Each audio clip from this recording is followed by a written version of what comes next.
Hello Masters, welcome back sa ating content. So pag-usapan nito galing ito sa ah, ito galing ito sa no? Ang ito sa TikTok no, itong news galing ito sa News Arco 01 na ano.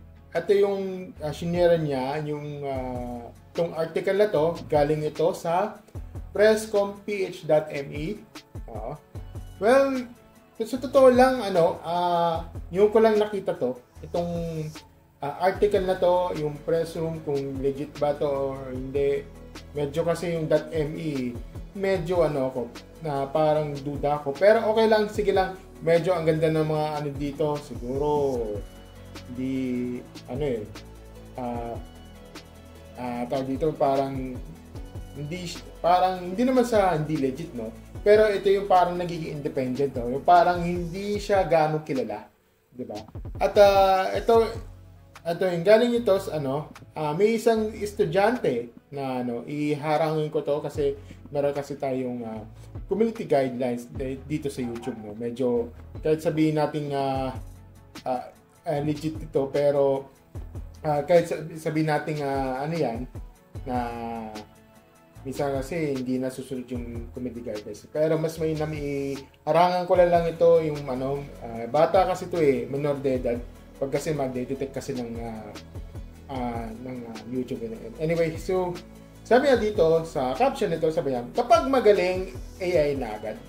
Sabi niya, simula nung sumikat ang paggamit ng artificial intelligence o AI, parang nagbago na rin ang tingin ng ibang tao sa talino. Kapag masyadong maganda at maayos ang gawa mo, pagdududahan ka, diba? Masakit pero this is reality, di ba? Na kung halimbawa magaling ka sa mga sa mga exam mo or sa mga essays mo, pagdududahan ka eh. Kaya minsan talaga may mga tao talaga halimbawa mataas ang grades mo, pagdududahan ka eh na baka gamitin mo ito sa baka AI ito ganito ganyan, di ba? Sa ngayon, ganun na talaga, may pagdududahan.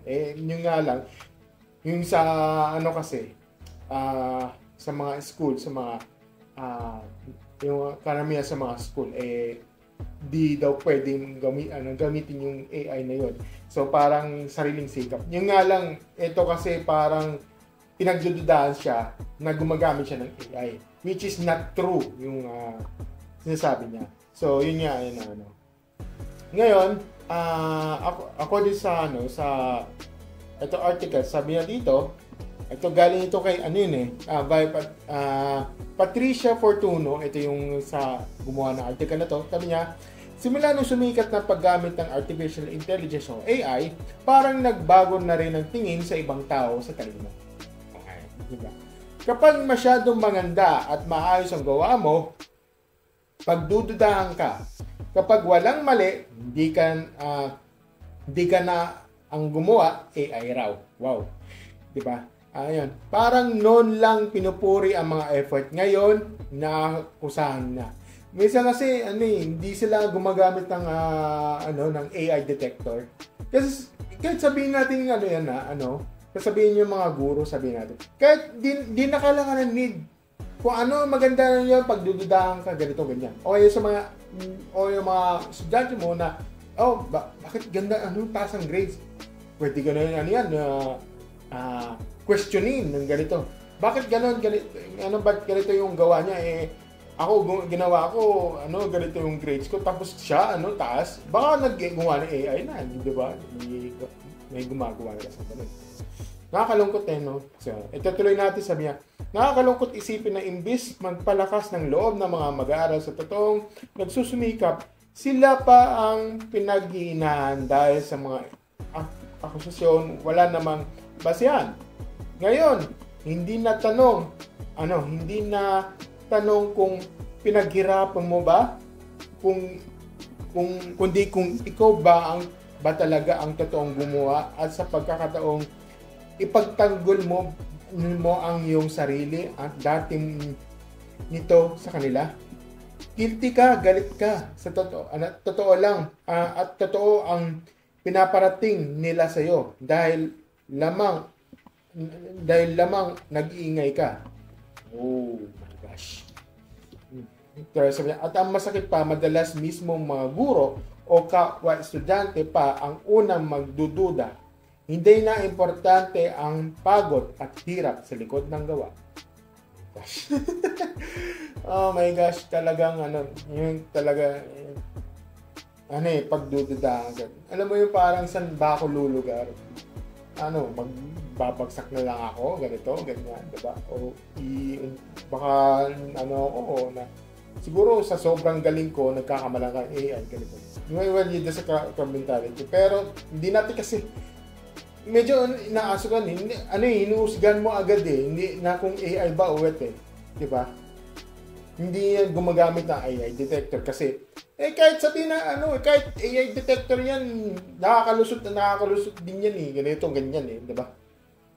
Hindi lang ChatGPT, pero merong ginagamit na Grammarly, which is meron kasi ganun na at saka meron silang ChatGPT alternatives o yung phrase alternative na hindi na detect yung AI.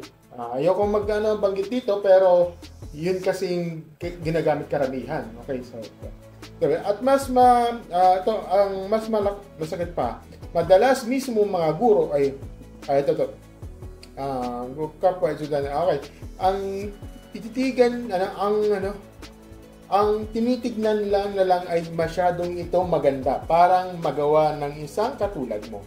Napaka-unfair, imbis na puri ang matanggap, puro ang pangusga, puro ng pangmamaliit. Hindi na. Ang galing mo naman, kundi ikaw ba talaga ang gumawa nito? Isang sistema puno ng duda at pagmamaliit na unting-unting kumikitil sa kumpiyansa ng mga estudyante na tunay na potensyal. Ang galing ay hindi palagi nakikita sa pagkakamali, kundi sa paraan ng paggawa ng isang makabuluhang bagay. Yan nga yan kasi nakakalungkot na yung realidad, Kahit anong gawin mo, kahit anong galing mo, kahit anong gawin mo na anong essay mo, pagdududahan ka. Kahit sasabihin mong alimbawa yung experimental, for example, yung mga sabihin natin yung mga parang sabihin natin sa science, sabihin natin ganun, na science, mag-ano ka na ng experiment ganito. Pag nagtama yung solution mo, sasabihin siya, bakit yan na tama yan, ganito, ganyan. Pagdududahan ka na naman yan. Ibig sabihin, pero tama yung solution. Imbis na tama ang solution, yung pagtimpla ng isang sa science, pagdududahan ka, ganito, ganyan. Siguro, nag-research ka sa AI, ganito, ganyan. Di ba nakakalungkot na kahit anong gawin mo, data lang, tinitingnan kasi yung mali sa'yo. Tinitingnan mo yung parang pagdududa sa'yo na, siguro, ganito, gumawa ka ng AI, ganito, medyo nagja-jump siya ng conclusion for that, na hindi naman pinapatunayan sa ganyan. Kasi ang patunayan lang sa kanya, sa karamihan pag karamihan porkit na perfect score, AI to, ganito. Sino mataas na 10 out of 10? Ito, si ganito, yan. Labas may ibang ng mga estudyante na ma'am, AI to, AI gumagamit niya kaya pala perfect ganito. Di ba? Kasi ganun. Yun. May mga tao man talaga may mga tao talaga gumagamit ng AI para lang mapadali ang trabaho. Hindi maiiwasan yan. Pero dahil sa kanya, nadadamay ang mga taong may puso at purong intensyon sa paggawa. Yung pinaghirapan man totoo. Yung nilagyan ng damdamin, biglang mababansagan ng AI lang to. Isang salita na kayang mabura ang paghihirap ng isang tao. Diba? Ganyan yung mangyayari dito na Nakakalungkot no, na ibabansakan ka ng AI. Ay, gagawing AI to. Ganitong AI to. Bakit mga sabihin sa pagdating sa graduation, pag sinabi yung yung grades na, AI to, ganito. First honor, hindi, gumawa ng AI to.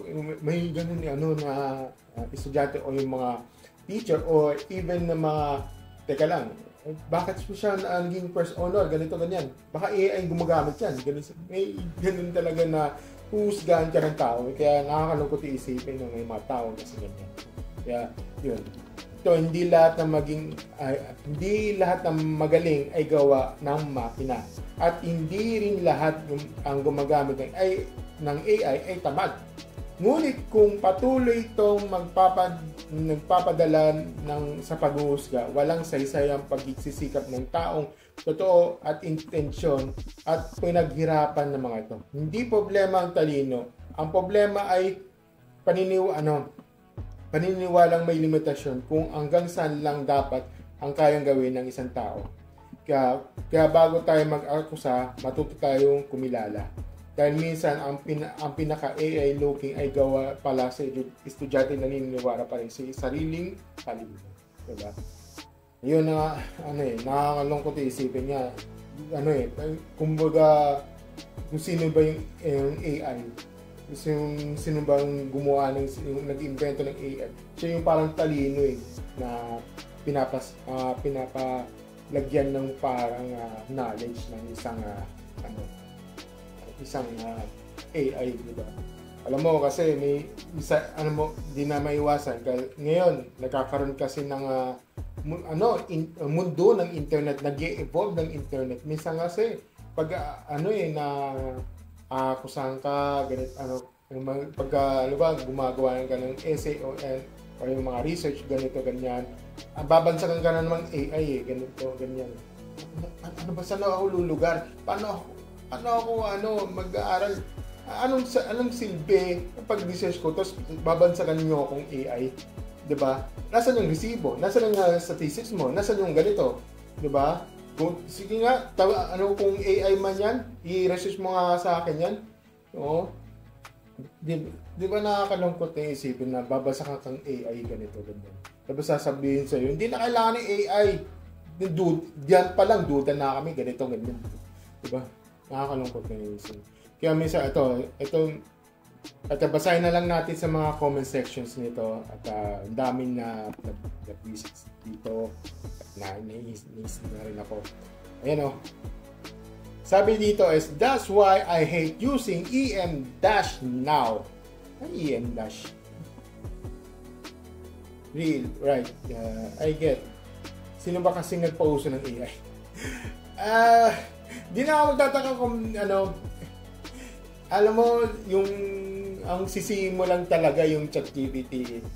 One and only talaga. Siya na nagpasimuno, tapos yung iba gumagawa na, yung meron ng Siri, meron ng Alexa, meron ng tawag dito, meron ng yung sa Apple, Siri.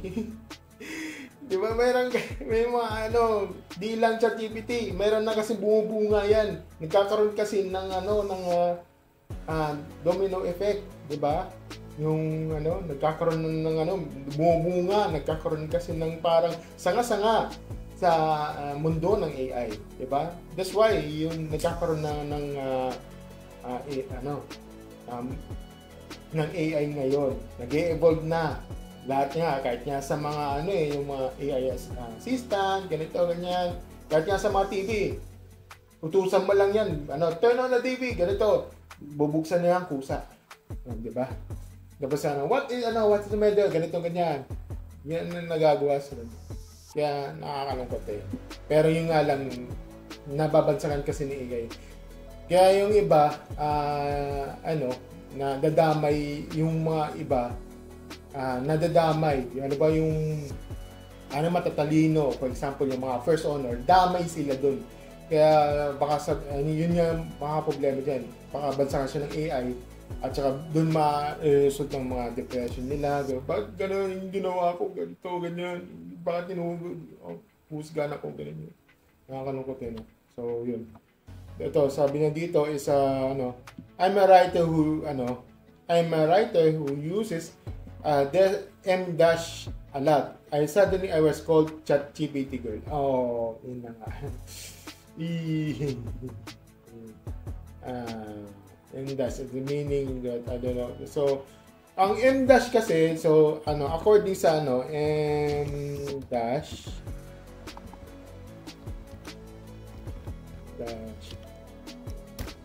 itong M dash ito ay sa, okay, so, hindi ko naman yung M dash na to. Okay, so, application pa to? M dash na to? Hindi ko alam ano yung M dash na to pero, karamihan gumagamit sa na AI na. AI. So, okay. Hindi ko alam kung bakit sabi daw, dash dilemma. So, okay, so, hindi ko alam itong English, ito? Hindi ko alam yung M dash na to. Comment section na lang kung mayroon nakaka-experience nito, yan ko na lang. Sabi na dito M dash ang meaning of the, but I don't know, balik tayo sa comment section. Sabi niya dito, M dash has a meaning of though, but I don't know bakit ChatGPT agad Gamit na gamit yan sa books and novels. Baka nga di nila alam yung M dash o yung mga iba-ibang dash. Kaya even ako, hindi ko alam yung totoo. Comment section na lang sa ibaba kung ano yung paano nagagawa itong M dash no. So sabi niya dito is parang ginagamit daw sa books and novels. Totoo ba? Okay, so yun. Basahin natin ng iba.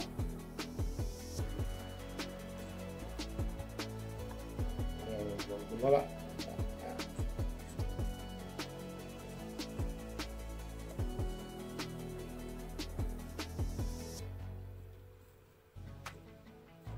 Ito. Ayun, sabi niya dito pag may pag may M dash AI daw. M dash. Wala. M dash. Ito. Ito. M dash.ai. M dash organize your book highlights with AI. Okay. So parang tinatype niya yung summarize. Ito 'yon. Lalagay ko sa sa description yung website na to. Ito papakita ko sa inyo Ito AI organize. Okay, instant demo. Okay, medyo simple lang siya. Medyo no lock-in, open source, offline first. Okay. Okay. So, M-Dash uses AI to organize text snippets so you can actually remember what you read. Tingnan mo. ChatGPT nga, diyan pa lang pag maganda yung pagka-research ganito ganyan, babansagan ka lang ng ChatGPT girl or AI yan ang gamit yung AI. Kahit sabihin mong yan, nagawa mo sarili mo, babansagan kang AI. Nakakalungkot na isipin di ba? Yun, sabi niya. Sabi niya, lalo na if nagamit ako ng M-Dash. Bruh, I like, hello, I know how to use M-Dash. M-Dash, no? Okay, medyo bumapalit.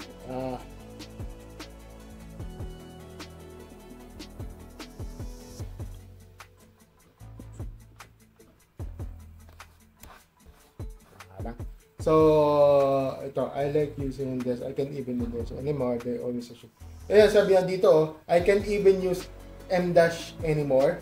They always assume na AI. Yung nga kaya sabihin natin kahit di ka gumagamit ng M-Dash or any kind of AI tool na yan, tapos maganda yung basta maganda yung paggagawa mo, babansagin kang AI na ChatGPT gawa. Itong ChatGPT ganito ganyan. Di ba? Kaya isa talaga Kaya ito. Ang daming yan kapag may M-AI na agad. Huwag ka na magtaka. AI nga yan. AI na agad yan. Kaya sa tuwing pinapagawa kami ng essay o assignment, di na ako gumagamit ng M-dash. Di rin eh. Kahit sabihin mong sarili mong essay ganito, babansagin ka ng AI eh. Kahit anong go. Nakakalungkot eh, pero wala eh. Kasi kahit anong phrase, anong words na na-detect yan, nagkataon na na-detect, babansagin kang AI. Nakakalungkot eh, pero ganyan talaga sa mundo ngayon, pangmusga. Ito sabi na dito, fortunately for me, alam na mga teacher ko that I naturally like using M-dash dahil sa training namin for journal. I can imagine na yung pagpupuyatan ko ay makakasuhan pa na ng AI. Meanwhile, my class was just every without any effort by timing only a few letters, diba? Ito, sabi na, nakakaya na ako gumamit ng M-dash kasi sabi nila AI daw. Pero natutunan ko naman yung kay teacher. Harangan mo yung pangalan niya. Ayoko magbangot ito. Ito, sabi niya, nakagawan article ko. Okay, maganda kasi nag-piece na. Okay. Well, ako, ginagawa niya photo content for me. Okay, so yun lang ito. Okay, so ganda ng anyway, yun kasi yung ginagamit mostly sa mga AI na sa M-dash ganito. Yun kasi yung ginagamit sa mga essays, no. Alam mo, katutuusin, ito final question. Lahat naman AI everywhere. Nasa sayo kung gumamit ka o gumamit ka o hindi. Nahinig lang ko naman, pwede ka naman yung sarili mong essay. Yung nga lang, hindi natin maiwasan yun na babansagin kang AI na as long as maganda yung pagka-praise mo, kahit anong mangyari, ganito, babansagin ka AI. Kasi ganun talaga ang internet. Kaya sabihin mong, sarili ko naman yung gawa ko to, ganito, ganyan. Wala eh. Well, nakakalungkot eh, pero ang tanging way na lang dyan is para mapaniwalaan mo, papaniwalaan kanila, kasi ang mas maganda na sarili mong gawa na mismong sa kwarto. Yun na lang yung masasabi ko lang dito. Yung sa mismong kwarto, yung sa classroom, kung ikaw yung magsusulat ng essay mo ganito. Yun, pwedeng or pwedeng i-record mo ako habang nagsusulat ganito, di ba? Susulat ganito, ganyan, para babansagan yun. Ewan ko lang kung babansagin akong AI, hayop kayo. Di ba? Nakakalungkot eh, no? Ibang na yan kasi napaka-OA naman kasi sila eh.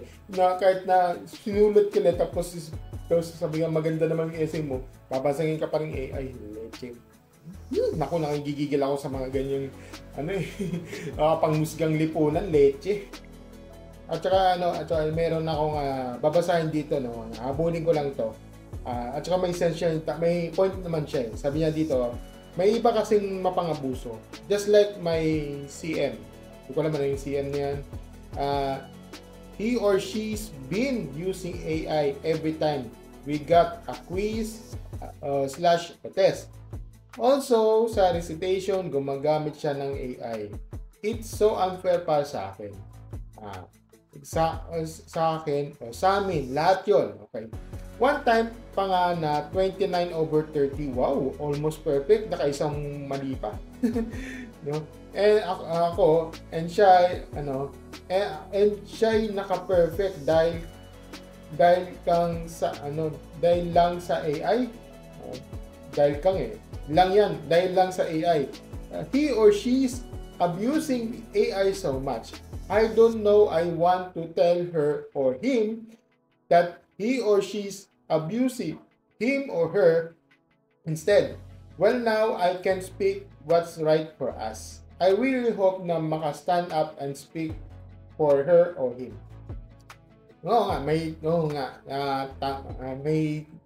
Agree ako na doon. Agree ako din sa sinabi mo. Talagang yun nga lang, may mga tao, may mga estudyante na mapang-ubuso talaga na gumagamit ng AI na Yun nga lang kasi yun nga nakakalungkot kaya nga minsan talaga imbes na mag-aral o mag-research ng sarili, minsan talaga gumagamit gumagamit siya ng AI sa ganito, ganyan. Kaya minsan talaga parang nagiging easy na lang siya. Naiintindihan ko naman yun sa ganyan. Yung nga lang medyo kasi siya parang unfair naman sa iba. Yung alam mo, imagine mo parang siya imagine mo yung isa nag-aaral, minsan nag-research sa libro, ganito ganyan pero ang score niya sabi nating 7 out of 10 ganito ganyan. Pero yung sa kanya gumagamit na ng computer tapos lalo na AI almost perfect, 9 out of 10, di ba? Syempre napaka-unfair yun yung sa kanya na parang teka lang, nag-research naman ako ganito, bakit binibigyan mo ko ng 7 out of 10 tapos sa kanya parang easy lang sa kanya 9 out of 10, di ba? Kaya minsan talaga tapos di ba na kayo nga nag-i-implement na bawal ang AI tapos sa kanya 9 out of 10, di ba? Napaka-unfairness sa kanya. Kaya nakakalungkot isipin na parang naiisipin na hindi siya nag-e-effort hindi siya talaga na nagpursige yung ganyan. Basta lang, copy-paste na lang siya na lang gumagawa. Parang hindi siya nag-e-effort, hindi siya gumagamit ng mga utak nila. Diba? Ang ginagamit ng utak, yung AI na Parang yung AI na ang gagawa para sa kanila Yun kasi yung parang unfair sa iba. Diba? Kaya minsan, yung iba, yung karamihan sa mga Gen Zs, hindi, gumagamit, na hindi siya gumagamit ng critical thinking, hindi siya parang gawin to, ganito, AI lang yan, wag ganun. Hindi AI yung sumasalubong sa'yo. Kung AI yan, di sana napalitan na nga tayo, ganito, ganyan. Nakakalungkot tayo ayun. Yun lang yun ako. Ayun lang mga stories, yun lang mga stories. Sana ayusin sa inyo ang buhay nyo. Kaya minsan talaga hindi tayo muunlad ng Pilipinas dahil sa mga binapanan sa inyo Nakainis na ako sa ganyan Kaya yun lang mga stories. Thank you and have a great night. Bye-bye and these stories. Bye!